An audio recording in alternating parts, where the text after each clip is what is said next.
नमस्कार, आप देख रहे हैं डीडी न्यूज। सांकेतिक समाचारों के इस विशेष बुलेटिन में आप सभी का बहुत बहुत स्वागत है।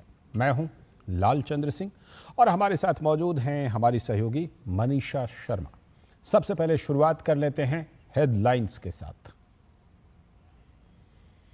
कोलकाता पुलिस द्वारा गिरफ्तार आरजी कर अस्पताल कांड के आरोपी संजय रॉय को सीबीआई ने लिया हिरासत में। वारदात की जगह साक्ष्य जुटाने में जुटी चिकित्सा फोरेंसिक टीम।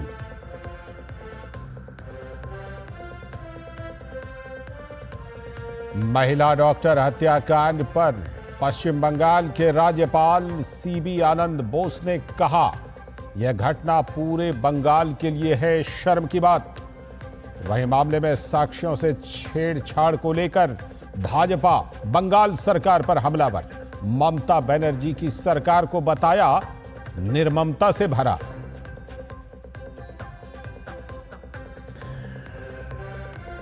विभाजन विभीषिका स्मृति दिवस पर देश भर में कई कार्यक्रम। प्रधानमंत्री नरेंद्र मोदी ने दी विभाजन का दंश झेलने वाले पीड़ितों को श्रद्धांजलि।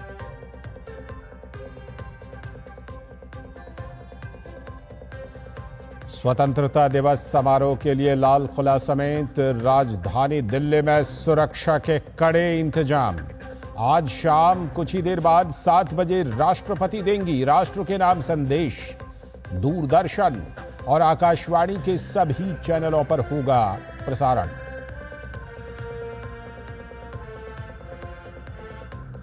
और हर घर तिरंगा अभियान के तहत देश के कोने कोने से बढ़ रही है जन भागीदारी। केंद्रीय मंत्रियों समेत आम लोगों ने घरों में फहराया राष्ट्रीय ध्वज। तिरंगे के साथ सेल्फी ले रहे हैं लोग। ये थी हेडलाइंस। अब देखते हैं खबरों को विस्तार से। कोलकाता के आरजी कर मेडिकल कॉलेज में महिला डॉक्टर के साथ हुई दरिंदगी के सारे पहलू अब सामने आ जाएंगे। कोलकाता पुलिस द्वारा गिरफ्तार आरोपी संजय रॉय को सीबीआई ने हिरासत में ले लिया है। संजय रॉय को सॉल्टलेक स्थित सीबीआई के सीजीओ कॉम्प्लेक्स कार्यालय ले जाया गया। इससे पहले सीबीआई की टीम आज सुबह ही एक विशेष चिकित्सा और फोरेंसिक टीम के साथ कोलकाता पहुंची थी।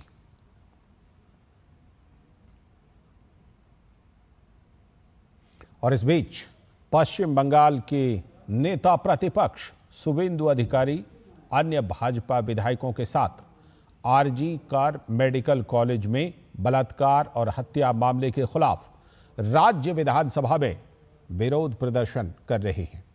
उन्होंने ममता बनर्जी की सरकार पर सबूतों को नष्ट करने का आरोप लगाया और मुख्यमंत्री ममता बनर्जी के इस्तीफे की मांग की।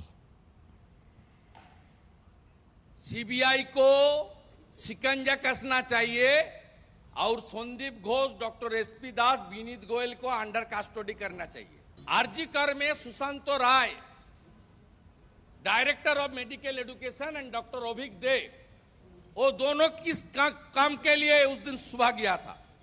एविडेंस डिस्ट्रॉय करने के लिए। सीबीआई कोर्ट मॉनिटरिंग है, सीबीआई को तुरंत कार्रवाई करना चाहिए, नहीं तो जरूरत होगा तो सबके खिलाफ आवाज बंगाल की जनता उठाएगा। We want resignation of the chief minister. She is holding 2 subject related department, 1 health, 2 home. और भाजपा ने पश्चिम बंगाल में महिला डॉक्टर की रेप और हत्या मामले पर जमकर हमला बोला है।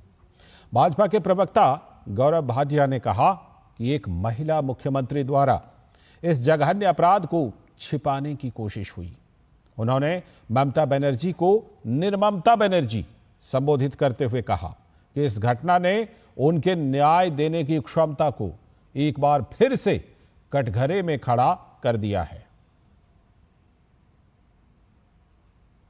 इस पिटीशन में याचिकाकर्ता जो मृतक है, द डिसीज्ड, उसके पेरेंट्स हैं। ये बड़ा अहम है। ये जो आरोप लग रहे हैं, ये आरोप लगा कौन रहा है? आरोप लगा रहा है एक पीड़ित परिवार जो अपनी बेटी के लिए न्याय मांग रहा है, एक महिला मुख्यमंत्री ममता बनर्जी से। और ममता बनर्जी को पीड़ा नहीं हो रही, दर्द नहीं हो रहा,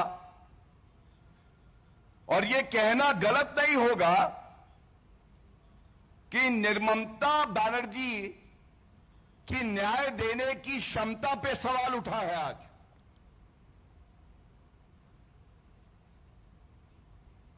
और साथ ही बीजेपी के नेता गौरव भाटिया ने कहा कि पहले 48 घंटे सबूत जुटाने के लिए बहुत महत्वपूर्ण होते हैं, लेकिन सीबीआई को तुरंत जांच नहीं सौंपी गई। उन्होंने सवाल पूछा कि क्या ममता बनर्जी किसी को बचाने की कोशिश कर रही हैं?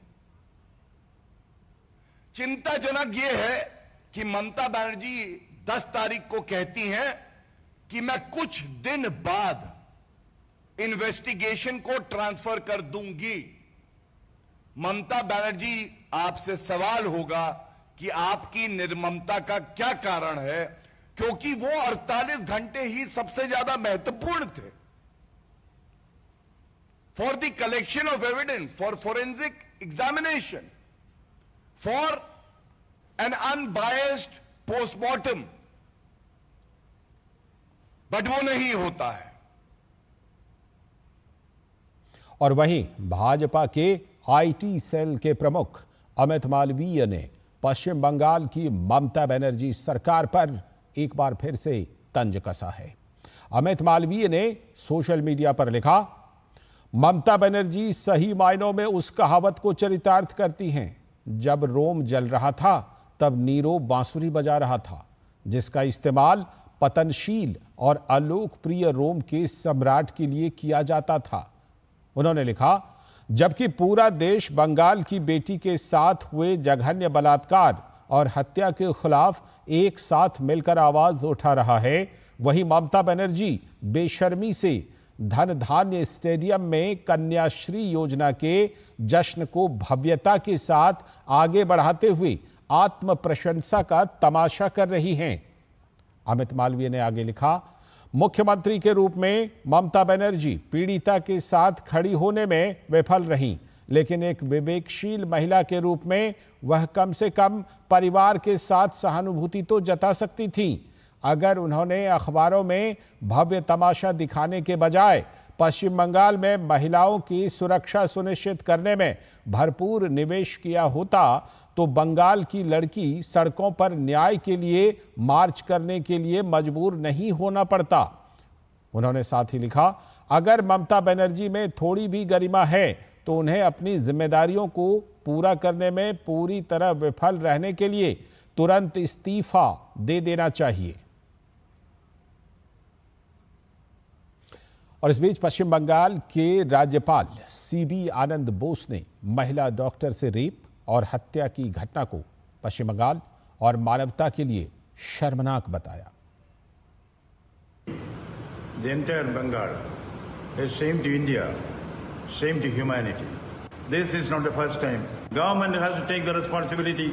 All stakeholders have to come together.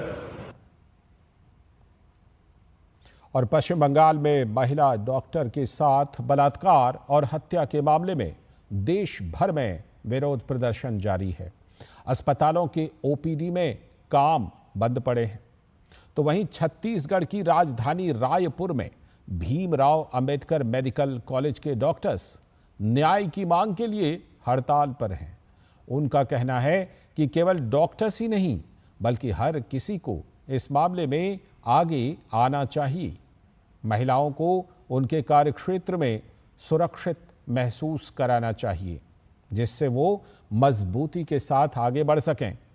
इसके अलावा सरकार को ऐसी हृदय विदारक घटनाओं को रोकने के लिए सख्त कानून बनाने चाहिए ताकि भविष्य में ऐसी घटनाएं ना हों। और हमारे संवाददाता सोमेश पटेल ने कुछ डॉक्टर्स से बातचीत की। कोलकाता में महिला डॉक्टर के साथ रेप और हत्या करने के बाद पूरे देश में बवाल मचा हुआ है। इस वक्त हम रायपुर के भीमराव अंबेडकर अस्पताल में हैं, जहां पर 300 से ज्यादा जूनियर डॉक्टरों ने हड़ताल किया है और विरोध प्रदर्शन कर। डॉक्टर हैं, उनसे बातचीत करेंगे। क्यों विरोध प्रदर्शन करना पड़ रहा है? मुझे लगता है सारे आम जनता को और यहाँ पे रहने वाले एक एक इंसान को इस चीज़ का विरोध करना चाहिए कि हमारे वर्क सिस्टम में, वर्क प्लेस में एक ऐसा गाइडलाइन हो कि हमारे साथ जो काम करने वाली महिलाएं हैं, बहनें हैं, बिटियां हैं, उनको एक प्रॉपर सेफ्टी मेजर प्रोवाइड किया जाए ताकि उनको अपने वर्क प्लेस में काम करने में कॉन्फिडेंट रहें। कॉलेजेस को रिकग्निशन ही नहीं मिलना चाहिए जब तक एक बेसिक इंफ्रास्ट्रक्चर नहीं होता है हमारे सेफ्टी के लिए, तब तक कोई एनएमसी को कोई रिकग्नाइज ही नहीं करना चाहिए मेडिकल कॉलेजेस को, क्योंकि हम तो पेशेंट्स का देखभाल करते हैं लेकिन हमारा देखभाल करने वाला कोई है नहीं। जो गवर्नमेंट है उनको स्ट्रिक्ट एक्शंस लेने चाहिए, स्ट्रिक्ट लॉज बनाने चाहिए और उनको एनफोर्स करना चाहिए। ये हमारे लोकल अथॉरिटीज़ को इंश्योर करना चाहिए कि जो भी चीज़ें बन रही है वो सिर्फ ऑन पेपर ना रहे, उनका एनफोर्समेंट हो, वो लोगों तक अप्लाई हो और किसी की हिम्मत ही ना हो ऐसा करने की। ऐसा करने की हिम्मत लोगों को मिलती ही इसलिए है क्योंकि सरकार या जो भी लोग हैं वो कुछ एक्शन नहीं करते। हो सकता है शायद कुछ रूल्स गवर्नमेंट नहीं लेके आए या फिर शायद हमारे वर्क प्लेस इतने सेफ हो कि हम अच्छे से काम कर पाए। इनका साफ तौर पे कहना है कि इसके लिए कोई एक कानून भी लागू हो। और जिस तरह से बंगाल में एक महिला डॉक्टर के साथ रेप करने के बाद हत्या कर दी जाती है, जिसे लेकर पूरे देश में विरोध प्रदर्शन किया जा रहा है। अपने सहयोगी काशी के साथ मैं सोमेश पटेल, डीडी न्यूज, रायपुर, छत्तीसगढ़। और कोलकाता के आरजी कर मेडिकल कॉलेज की महिला डॉक्टर के साथ बलात्कार और मर्डर मामले में देश भर में रोष फैला हुआ है। राम मनोहर लोहिया अस्पताल के डॉक्टर्स महिला डॉक्टर के न्याय की मांग को लेकर लगातार प्रदर्शन कर रहे हैं। डॉक्टर्स की मांग है कि महिलाओं और डॉक्टर्स की सुरक्षा सुनिश्चित की जाए। और दिल्ली के ही आरएमएल अस्पताल के जूनियर रेजिडेंट डॉक्टर्स का कहना है कि जब तक स्वास्थ्य मंत्रालय लिखित में स्वास्थ्य कर्मियों के लिए केंद्रीय सुरक्षा अधिनियम लागू करने का आश्वासन नहीं देता है, तब तक उनकी ये हड़ताल जारी रहेगी। आपकी हड़ताल कब तक रहेगी और किस तरह की मांगे? हमारी मांगे इतनी हैं कि हमको सेंट्रल प्रोटेक्शन एक्ट प्रोवाइड कराया जाए, उसके लिए एक कमेटी बनाया जाए, गठित किया जाए जिससे वो इम्प्लीमेंट हो। दूसरी डिमांड ये है कि बाउंसर उपलब्ध कराए जाएं, हर एक हॉस्पिटल में सिक्योरिटी बढ़ाया जाए जिससे मैं बिना भय के काम कर सकें। Till the time women are not safe in the confines of their own hospital, in their own duty rooms, on their when they are on duty, so till that time we are not going to settle down for anything less than CPA. CPA is our main target, and till the time we don't get it, the protests are not going to die down. We want a written assured Central Protection Act and something on that scale. झूठे आश्वासन हमें नहीं चाहिए जो सिर्फ बोले गए हैं. We want a written notice by the Ministry of Health, and we will not stop the strike unless we are guaranteed the basic rights of safety. We are not even safe in our own workplace, our own homes. भले ही इस मामले को CBI ने take over कर लिया और मामले की गुत्थियों को सुलझाने में लगी है, लेकिन इनकी दो अहम मांगे जो विमेन सिक्योरिटी को लेके, वर्क प्लेस पर विमेन सिक्योरिटी हो, और दूसरा सरकार की तरफ से इनका जो एक प्रोटेक्शन एक्ट है उसको जल्दी से लागू कराने की मांग को लेके इनका जो हड़ताल है और धरना प्रदर्शन है वो लगातार जारी है। दिल्ली के राम मनोहर लोहिया अस्पताल से कैमरामैन मोंटी के साथ अमरेंद्र गुप्ता, डीडी न्यूज, दिल्ली। और अब अगली बड़ी खबर, सुप्रीम कोर्ट ने नेशनल मेडिकल कमीशन के नीट सुपर स्पेशलिटी एग्जाम 2024 इस साल ना कराने के फैसले में दखल देने से इनकार कर दिया है। कोर्ट ने एनएमसी की इस दलील को स्वीकार कर लिया कि कोविड-19 महामारी के कारण 2021 की परीक्षा पास करने वाले छात्रों के बैच देरी से शुरू हुए, जिसके चलते पाठ्यक्रम पूरा होने की तारीख जनवरी 2025 हो गई है। कोर्ट ने माना कि अगर परीक्षा नीट सुपर स्पेशलिटी एग्जाम टाले नहीं जाते हैं तो ये स्टूडेंट्स परीक्षा से महरूम रह जाएंगे। हालांकि कोर्ट ने कहा, एनएमसी को कहा कि नीट सुपर स्पेशलिटी 2024 परीक्षा आयोजित करने के लिए एनएमसी को जल्द निर्णय लेना चाहिए, क्योंकि छात्रों को निश्चिंतता होनी चाहिए। कोर्ट ने एनएमसी को एग्जाम की तारीख को 30 दिनों के भीतर अधिसूचित करने को भी कहा है। बुलेटिन में आगे देखेंगे कुछ और बड़ी खबरें। फिलहाल वक्त है एक छोटे से ब्रेक का। स्वागत है ब्रेक के बाद। आप देख रहे हैं विशेष समाचारों का बुलेटिन। आगे की खबरों में, भारत और बांग्लादेश की सीमा पर उत्तरी 24 परगना जिले में पेट्रापोल बॉर्डर क्रॉसिंग बेहद महत्वपूर्ण है। इस मार्ग से बड़े पैमाने पर व्यापारिक गतिविधियां चलती हैं। बांग्लादेश में अशांति के बाद भारत बांग्लादेश व्यापार कैसा चल रहा है, इसी का ग्राउंड जीरो पर जायजा लिया है हमारे सहयोगी उर्मिलेश ने। भारत और बांग्लादेश के जो व्यापार चल रहा है उसको लेकर के हमारे बीच में शांतनु जी हैं, जो भारत और बांग्लादेश के बीच में जो एक्सपोर्ट इंपोर्ट का जिनका बिजनेस है, अभी जिस तरीके से बांग्लादेश में जो अशांति का माहौल है उसको लेकर कुछ व्यापार पे कुछ असर पड़ता हुआ दिखाई दे रहा है। देखिए, जिस दिन से ये प्रॉब्लम हुआ था, थोड़ा इसके बार आगे लगभग 450 से 500 ज़्यादा ट्रक बांग्लादेश में घुसता था। इस प्रॉब्लम के बारे में कुछ तो असर पड़ेगा ही, तो थोड़ा कम ट्रक जा रहा है। हम लोग उम्मीद करते हैं कुछ दिन में ही वो ठीक हो जाएगा बांग्लादेश का प्रॉब्लम, और इंडिया से एज यूजुअल जो एक्सपोर्ट होता था, इंपोर्ट होता था, ऐसा ही चालू होगा। बांग्लादेश से आया है, मैं एक बिजनेस पर्पस आया, तो मैं एक शॉप को होता है कॉस्मेटिक्स बेबी आइटम, तो ये कोलकाता, ये इंडिया में फेवरेट कंट्री। यहाँ पे जो आपका तमाम सिक्योरिटी है और आने जाने में कोई दिक्कत नहीं? फर्स्ट टाइम इमिग्रेशन बांग्लादेश से एक तो बहुत लेट हो गया, तो इंडिया इमिग्रेशन ये fast service, totally everything okay. उम्मीद की जानी चाहिए कि जल्द से जल्द जो है जो पड़ोसी देश है बांग्लादेश, वहाँ पर जो है शांति का माहौल कायम होगा, और जो व्यापार है वो जो है अभी हालांकि भारत और बांग्लादेश के बीच में जो व्यापार है वो लगातार चल रहा है, लेकिन और भी अधिक व्यापार बढ़ेगा। कैमरामैन ललित के साथ में Urmilesh Bhatt, DD News, North 24 Pargana, West Bengal. अगली खबर उत्तर प्रदेश से। राजधानी लखनऊ में यूपी के मुख्यमंत्री योगी आदित्यनाथ ने विभाजन विभीषिका स्मृति दिवस के अवसर पर आयोजित श्रद्धांजलि सभा में सम्मिलित हुए। उन्होंने विभाजन की विभीषिका के आंदोलन को लेकर पटेल प्रतिमा से लेकर लोक भवन तक पैदल मौन मार्च भी किया। योगी आदित्यनाथ ने कहा कि आज भी जाति के नाम पर देश को तोड़ने का काम किया जा रहा है। योगी आदित्यनाथ ने बांग्लादेश में हिंदुओं के साथ हो रहे अत्याचार पर कहा कि वोट बैंक की राजनीति के चलते खुद को धर्मनिरपेक्ष बताने वाले लोग हिंदुओं की स्थिति पर बोलने से डर रहे हैं। जो दृश्य 1947 में हुआ था, वही दृश्य तो आज बांग्लादेश के अंदर हम सबको देखने को मिल रहा है। 1.5 करोड़ हिंदू किस तरीके से बांग्लादेश के अंदर आज चिल्ला चिल्ला करके अपने आप को, अपनी अस्मिता को बचाने के लिए गुहार लगा रहे हैं, और दुनिया के मुंह सिले हुए कथित सेकुलरिस्ट भारत के अंदर भी इनके मुंह सिले हुए एक भी शब्द इनका नहीं निकल रहा है,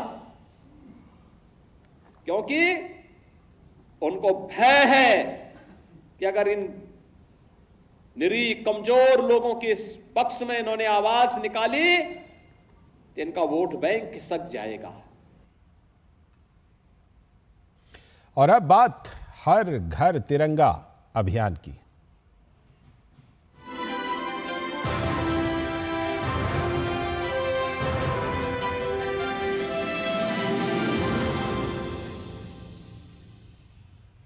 केंद्रीय मंत्री अमित शाह ने अपने सोशल मीडिया अकाउंट एक्स पर द असम राइफल्स की पोस्ट को रीपोस्ट किया है।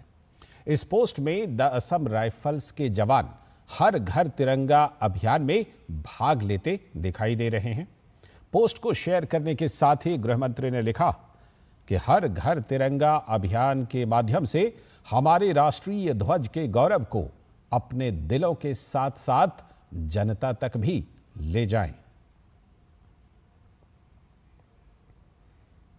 और वहीं केंद्रीय मंत्री जितेंद्र सिंह ने हर घर तिरंगा अभियान के अंतर्गत दिल्ली स्थित अपने आवास पर तिरंगा लगाया। साथ ही उन्होंने लोगों से भी इस अभियान से जुड़ने की अपील की।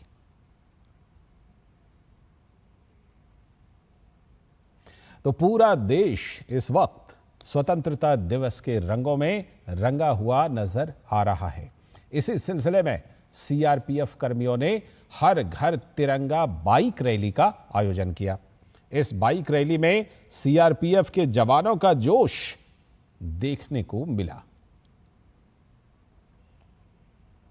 आज ग्रुप के अंदर सीआरपीएफ ग्रेटर नोएडा के कैंपस में सीआरपीएफ के यहाँ के कार्मिक सभी एक हर घर तिरंगा अभियान के में शामिल हैं और हमारा उद्देश्य यह है कि सीआरपीएफ के कार्मिक और परिवार ही नहीं बल्कि महिलाएं और जवान और सब मिलकर आसपास के इलाके में राष्ट्र प्रेम की भावना जागृत करने के लिए हर घर तिरंगा अभियान निकालेंगे और उसमें सभी लोगों को जागरूक करके देश प्रेम के प्रति उनकी भावनाओं को बढ़ाएंगे। आप जानते हैं सीआरपीएफ ने हमेशा बहुत ज़्यादा बलिदान दिया है और इसी झंडे के लिए उन्होंने अपनी आहुतियाँ दी है। तो वही आम जनता के अंदर भी तिरंगे के प्रति सम्मान बढ़े, प्यार बढ़े, जागरूकता बढ़े, उसी के लिए कार्यक्रम कर रहे हैं। और हर घर तिरंगा अभियान के तहत जम्मू कश्मीर के बारामूला में लोगों ने 2.5 किलोमीटर लंबी तिरंगा रैली निकाली। इस रैली में बड़ी तादाद में छात्र छात्राएं और सामाजिक क्षेत्र के लोगों ने हिस्सा लिया। तिरंगा अभियान का उद्देश्य स्थानीय लोगों में देशभक्ति की भावना को और मजबूत करना है। वहीं भारतीय सेना की ईस्टर्न कमांड ने हर घर तिरंगा अभियान के तहत कोलकाता में कई स्थानों पर तिरंगा फहराया। साथ ही हावड़ा ब्रिज, विद्यासागर सेतु और विक्टोरिया मेमोरियल जैसे प्रतिष्ठित स्थानों से होकर एक बाइक रैली का भी नेतृत्व किया।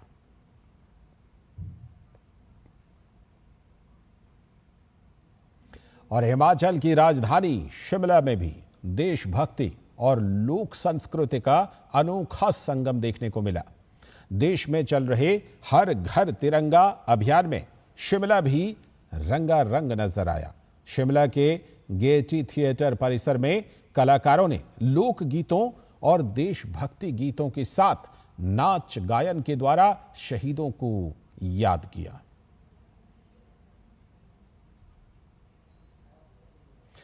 तो इस साल हम आजादी की 78वीं सालगिरह मनाने वाले हैं। तो राष्ट्रपति द्रौपदी मुर्मू स्वतंत्रता दिवस की पूर्व संध्या पर अब से कुछ ही देर बाद शाम 7 बजे राष्ट्र को संबोधित करने वाली हैं। यह संबोधन आकाशवाणी के पूरे नेटवर्क पर प्रसारित किया जाएगा और दूरदर्शन के सभी चैनलों पर हिंदी और उसके बाद अंग्रेजी में इसे प्रसारित किया जाएगा। दूरदर्शन पर हिंदी और अंग्रेजी में संबोधन के प्रसारण के बाद क्षेत्रीय चैनलों द्वारा इसका प्रसारण किया जाएगा। आकाशवाणी अपने क्षेत्रीय नेटवर्क पर रात 9:30 बजे इसका क्षेत्रीय भाषा संस्करण प्रसारित करेगा। खेल जगत से जुड़ी एक बड़ी खबर, बीसीसीआई ने 2024-25 के अपने होम कैलेंडर में बदलाव किया है। नए शेड्यूल के अनुसार ग्वालियर को भारत और बांग्लादेश के बीच खेले जाने वाली सीरीज के पहले मैच की मेजबानी दी गई है। यह मुकाबला नवनिर्मित माधवराव सिंधिया स्टेडियम में खेला जाएगा। पहले यह मैच धर्मशाला में खेला जाना था। इसी के साथ सांकेतिक समाचारों के इस विशेष बुलेटिन में आज के लिए इतना ही। मुझे और हमारी सहयोगी मनीषा शर्मा को दीजिए अनुमति। नमस्कार।